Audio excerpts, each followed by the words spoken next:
All right, let's go, y'all. Let's talk about Shedeur. Here we go. If you've ever heard the term protect the shield, then I think you understand what's been going on with Shedeur. The NFL logo, if you take a look at it, it's a shield. I don't know if you ever noticed that or not. I'm sure many of you have, and I'm sure a lot of you haven't as well. It's a shield, and when you're in the league, they tell you, we're going to protect the shield. Do what you can to protect the shield. And what does that mean?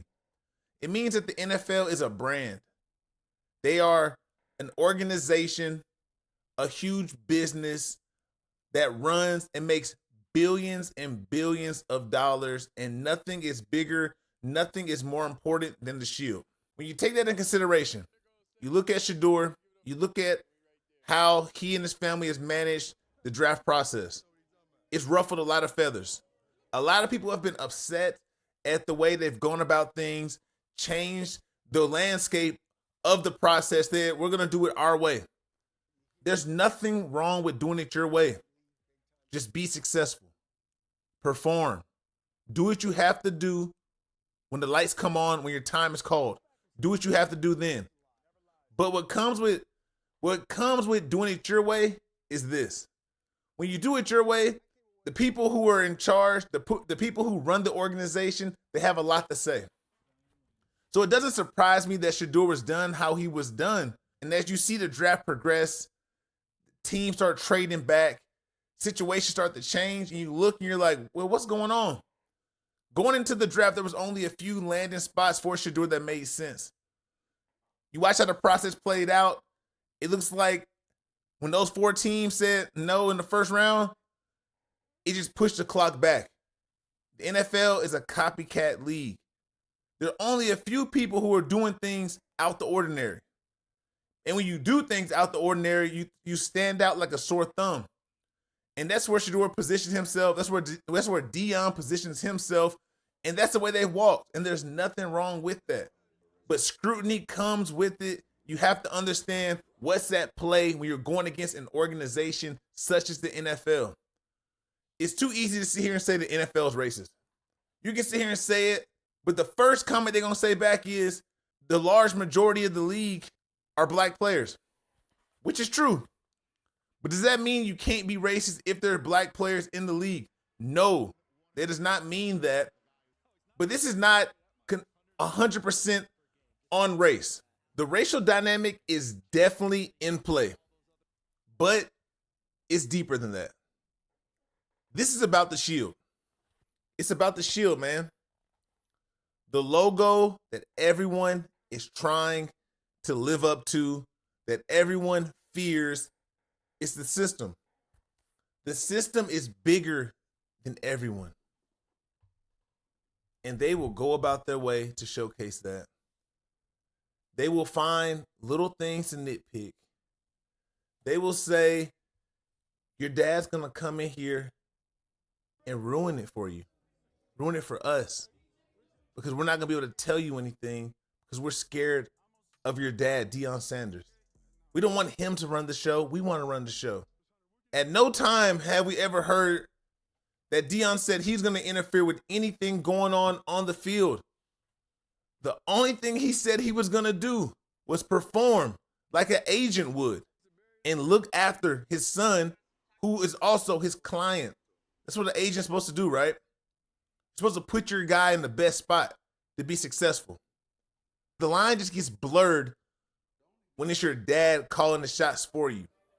Especially when it's your dad who's a Hall of Famer, who has a big, big voice and a big, big platform. That scares teams. Now, the issues a team may have with you are magnified times 1,000. Whereas before, one little thing you may do wrong here may come off a certain way. But now, when you do that one thing, we're going to hold it against you. We're going to add a couple extra strikes on you just because, you know what I'm saying? It's deeper than any other players going through. So Shedeur had to wait. He had to wait. He had to sit it out. But that goes when you want to play the game your way. There are pros and cons to doing it your way. A major pro from doing it your way.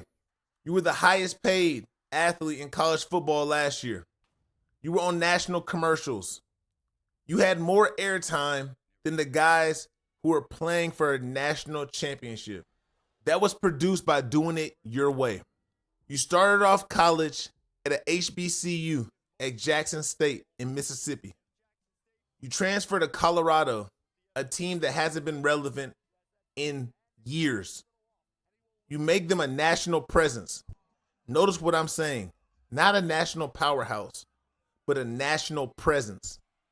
You take them up notches and you build and you build and you do something that others couldn't, that others wouldn't. You're doing it your way. But when you take the road that is less traveled, it comes with a lot of scrutiny. It comes with a lot of hate. They're going to magnify everything you're doing. It comes with magnification. We're zeroing in on you 100 times. Now, when that scope is on you, you have to be ready for whatever it comes with it. If that means they're going to nitpick you and find every little thing wrong, that's a part of the game, unfortunately, and it shouldn't be. But you got to know the game you're playing. I think that's the biggest thing with Shedeur when I look at it is he handled it with grace, sitting down, waiting, having a big party. It don't happen the first day. You thought it was going to happen round 1.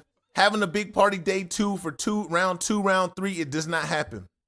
Round 4 comes, nothing. In round 5, he finally gets a call, right? Instead of pouting, instead of crying, he still was happy his name came off the board. It wasn't where he wanted to go. It wasn't the time, the slot he wanted to be drafted at. But he was drafted. He was given the opportunity. But what does that truly mean, though? Let's think about it. Let's talk about it. You end up being drafted by a team you saw yourself playing for, but now instead of being the first round pick where you're slotted in to be the guy, they bring you in the 5th round. Why do they do that? It could be a lot of different reasons. And truly, at this point, it doesn't even matter because you can't go back. You can't change anything. It's done. What's done is done. But now let's look at the realistic scope of your chances, your opportunities to have an impact in this league. The success rate has dropped much lower just due to the fact of where you were drafted. From a 1st round pick to a 5th round pick is way, way different. Your trail, your beginning, your path are way different than it was going to be before. So now we're looking, what's the route? How do we have to get there? How are we going to get in? How are we going to play? To play now, to do the things you want to accomplish, you got to be the person that that you have told us that you were. They're going to make you live up to the standard you've built for yourself.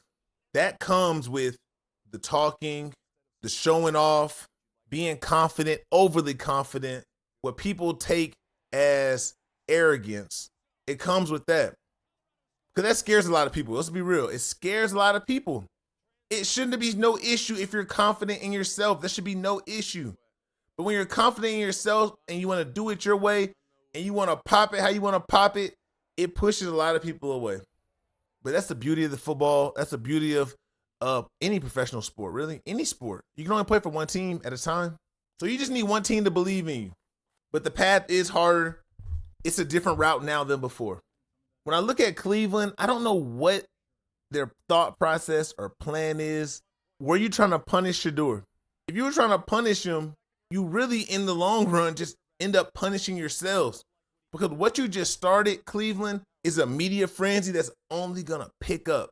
And one thing the NFL does not like are players who are not playing getting a lot of press and a lot of media. But before, it was a little bit different.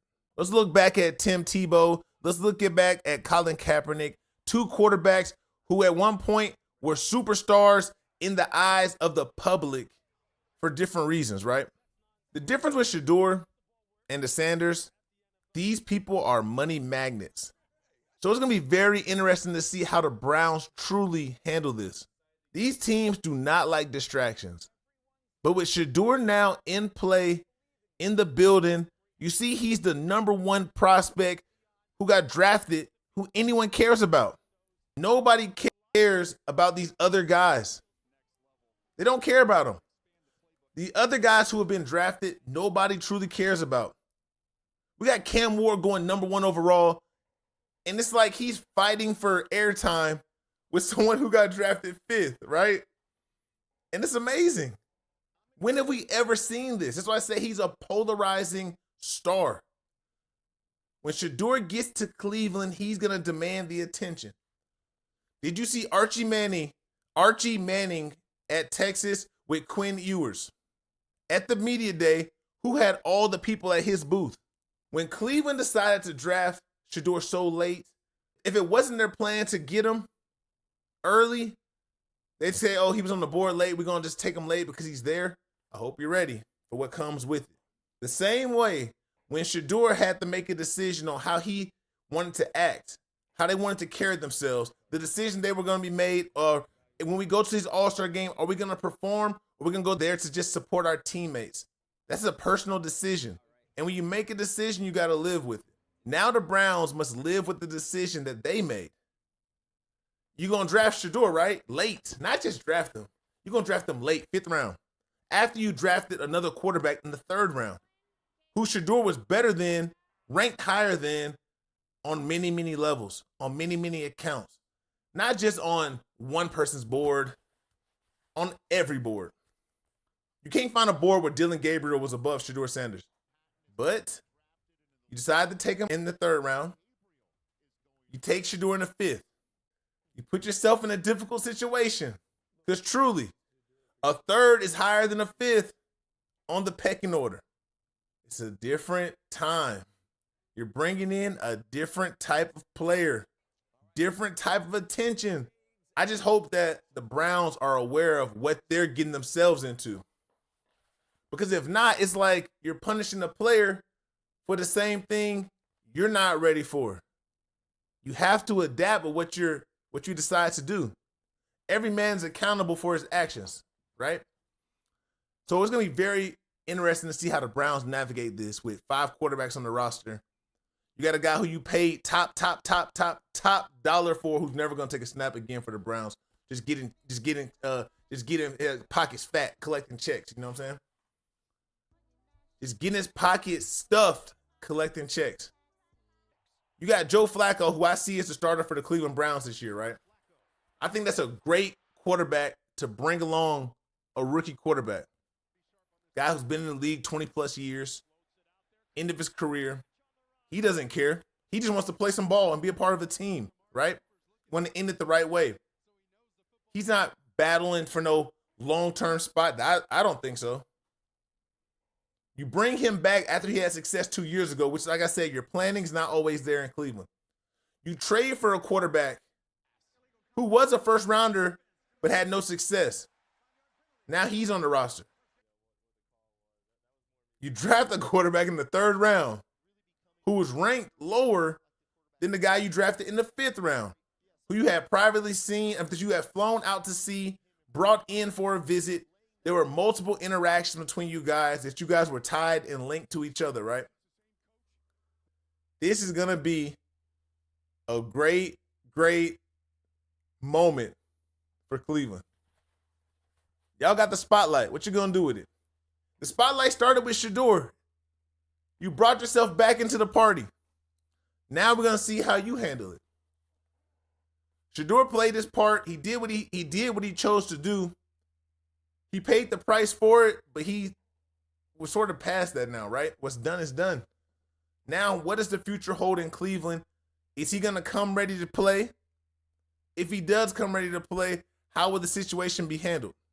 It's an interesting plan that needs to be seen out, really. If you guys know how to if you guys know how reps work in camp, in mini camp, and OTAs, how all this stuff goes, right? You're going to start with OTAs. You're going to go to mini camp, and camp will start late this summer, late July, early August, right? How are the reps going to be divided with 4 quarterbacks? Let's take Deshaun out of there. He's not going to take no snaps. With 4 quarterbacks, how are the reps going to be decided? A lot of questions, man. A lot of questions, and we got to figure out what's going on. But, hey, we're going to talk about this another day. I just wanted to dig into it a little bit. And I see so many people have so many opinions, but there's so much stuff going on. It's hard to truly know what it is. It's hard to truly see everything at once because it's like, what angle am I looking at? There's so much chatter about The NFL being racist. The NFL using Shedeur. Shedeur not being good. He's not really that good. He was just ranked high. He didn't win at Colorado. His dad does everything for him. There's 1,000 narratives. There's 1,000 narratives. But that's what makes the NFL interesting too. It's a good storyline. Very, very good storyline in a live sport. You know what I'm saying? And people are going to be tuned in. We're going to be tuned in. We got a lot more to cover with this. It's not the last we're going to talk about this. But we done for this today. Let's get to our next topic. Let's get to our next play. Hey, I need y'all to stay locked in with me. If you're not subscribed, make sure you're subscribed now. Lock into the channel. We just broke 10K, man. 10,000 subscribers. I really, really appreciate y'all. If y'all made it to the end of this video, make sure you like it. Make sure you leave a comment and say what's up. You know I'm going to get back to you. I appreciate you, man. I appreciate all y'all watching. We're going to talk, like I said, we're going to talk about this more. We have a lot more to talk about with this. There's a lot more to say, a lot more to see, and it's going to keep developing. We're going to follow it the whole way. We're going to get back to the film. Today, we just talking through ball and seeing stuff. We're not breaking down no film. We're just talking about what's going on. Y'all know how it is, man. There's a lot to say, a lot to do. We get on to the next play just like that, though. You ready? I'm ready. You ready? Hey, lock in with me. All right. Y'all ain't ready, man. You ready? All right, then. Let's go.